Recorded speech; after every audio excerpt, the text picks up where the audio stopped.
Last week, the Russian army retreated from Kherson city on the east bank of the Dnipro River, leaving Ukrainians to re-enter the city over the weekend. While they were originally met by jubilant crowds of Ukrainian citizens who'd endured nearly 10 months of Russian occupation, on Sunday, the governor of the Kherson Oblast asked citizens to evacuate the city, citing the risk of further Russian strikes and damage to the infrastructure supplying the city. So, while the Russians are clearly backpedaling, it's clear that the Ukrainians are anticipating fighting in Kherson to resume shortly. So, in this video, we thought it'd be a good idea to take a look at what's happened and what might happen next on the battlefield.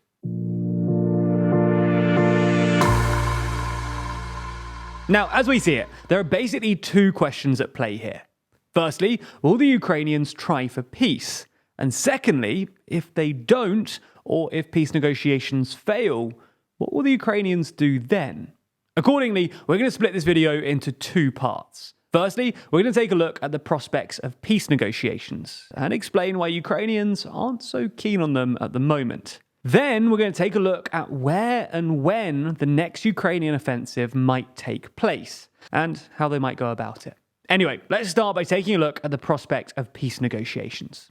At the time of recording, it's been more than 6 months since the last known direct talks between Russia and Ukraine fell apart. But over the last week or so, there's been quite a lot of talk about restarting negotiations. The Russian Foreign Ministry signaled its openness to peace negotiations last week, when, on the same day that Shoigu announced the withdrawal from Kherson, their head of press announced that they were open to negotiations and were happy to, quote, take into account the realities that are emerging at the moment. On the American side, General Mark Milley, the chairman of the Joint Chiefs of Staff, suggested last week that the Ukrainians would struggle to make further gains on the battlefield because the Russians had retreated to better fortified positions on the east bank of the Dnipro, and that it was therefore time to start considering negotiations. Similarly, last week European officials told the Wall Street Journal that Western military stockpiles were running low,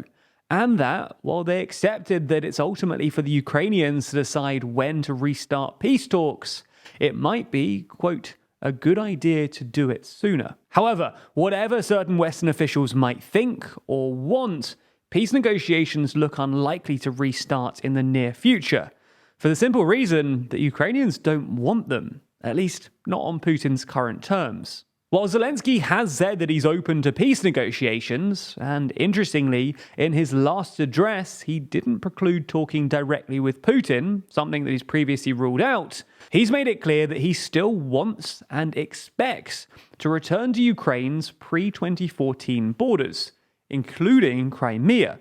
Now, obviously, Putin isn't going to accept this, but Zelensky is unlikely to compromise for at least 5 reasons. Firstly, he'll be optimistic about his army making further gains on the battlefield, which is fair enough given their successes in Kherson and elsewhere. It's also worth noting that there are other reasons for Ukraine to be optimistic about further advances. For example, for the past few months, the Russians have relied on missiles and drones to keep the Ukrainians at bay. But the fact that the rate of strikes has cooled recently suggests that the Russians are running out of missiles. And by contrast, Ukraine has just received its first batch of mobile anti-air systems from the West, which will mitigate the artillery advantage that the Russians have enjoyed so far. Secondly, Zelensky's demands are currently supported by the G7, who agreed to the outlines of so-called just peace in October, which would require Ukraine regaining full control of its territory within its internationally recognized borders, and even potentially using Russian funds to rebuild Ukraine. The third reason that Zelensky won't want to negotiate is that's what the Ukrainians want. Gallup polling from October found that 70% of Ukrainians want their army to continue fighting to total victory, while just 26% want peace negotiations. Fourthly, the White House apparently disagrees with Milley. Biden recently reiterated that the White House thought that it was up to Ukraine to decide whether or not to restart peace negotiations. And on Thursday, the Pentagon announced that it was sending another $400 million in military aid to Ukraine, including American Avenger mobile air defense systems and missiles for Hawk air defense systems, which had already been provided by Spain. But the fifth and potentially most important reason that Zelensky won't go around the negotiating table is he probably suspects that Russia's new calls for negotiations are just a stalling tactic to give them more time to resupply their depleted and retreating army. So if peace negotiations are off the table, then the war is going to continue. So where might Ukraine decide to strike next? Well, there's already an attritional fight going on in Donbass, centered around the city of Bakhmut. But most analysts on both the Russian and Ukrainian side think that the next big offensive will probably come in the south and will attempt to cut off the Crimean land corridor. The Crimean land corridor essentially refers to a strip of land in the south of the Zaporizhia and Kherson oblasts, which connects Crimea to Donbass and then on to Russia. With the Crimean bridge already damaged, if the Ukrainians can move south, either from Kherson city to Amyansk or from Zaporizhia to Melitopol, then they can cut Crimea off from the rest of the Russian army, either forcing a retreat or surrendering Crimea, akin to what just happened in Kherson city. As things currently stand, most analysts think the latter advance from Zaporizhia to Melitopol is more likely. And this is mainly because moving south from Kherson will prove pretty difficult. That's because the Russians destroyed all of the crossings over the Dnipro when they left. And satellite imagery suggests that Russian positions on the east bank of the Dnipro around Kherson are particularly well fortified, making this route of approach pretty difficult. Now, advancing from Melitopol would probably involve Ukrainian forces advancing around 1,000 kilometers south from Orkhiv, and if they can take it, Enerhodar, down towards Tokmak and eventually Melitopol. And if the Ukrainians can pull this off, they will completely cut off Russian forces in the south, because the main rail line into Crimea and the Kherson Oblast runs through Tokmak, while the main roads run through Melitopol. And it seems that the Russians have come to a similar conclusion, which is why they've been redeploying troops around Melitopol and building fortifications in the city. Now, while all of this might sound very ambitious, it will probably be preceded by a Ukrainian siege of Russian positions in the south, akin to what happened in Kherson, where Ukrainian forces spent roughly 4 months softening up Russian positions around Kherson with HIMARS.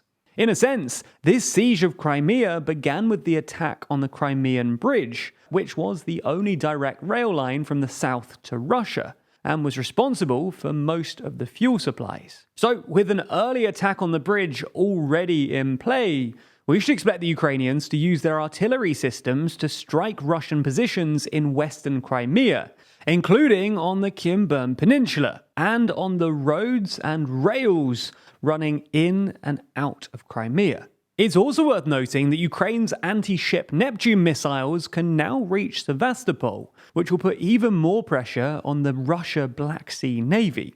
Ultimately, while it's impossible to know where the war will go next, Melitopol looks to be the next big showdown as Ukraine push ever closer to Crimea. But Crimea, and Ukraine more generally, might not be where all of this ends.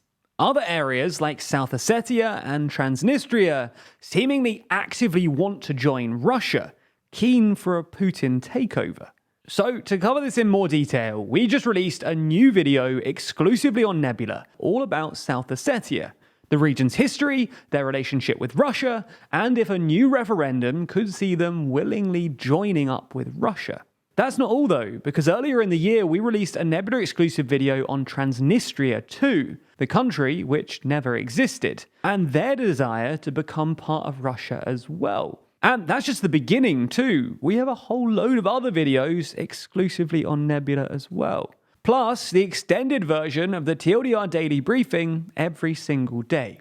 Signing up also gets you all of our videos ad-free, so no more of this nonsense. Anyway, if you do want to sign up to Nebula, the cheapest way of doing so is with the Curiosity Stream Nebula bundle deal.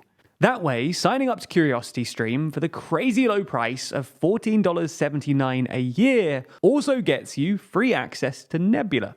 That's right, 2 streaming services for just over $1 a month. And by the way, CuriosityStream is awesome on its own. It contains absolutely boatloads of high-quality documentaries on all kinds of topics that I know TLDR viewers will love. So if you want both streaming services for less than $15 a year, then the link is in the description. And if not, well, I can't say I haven't tried to convince you.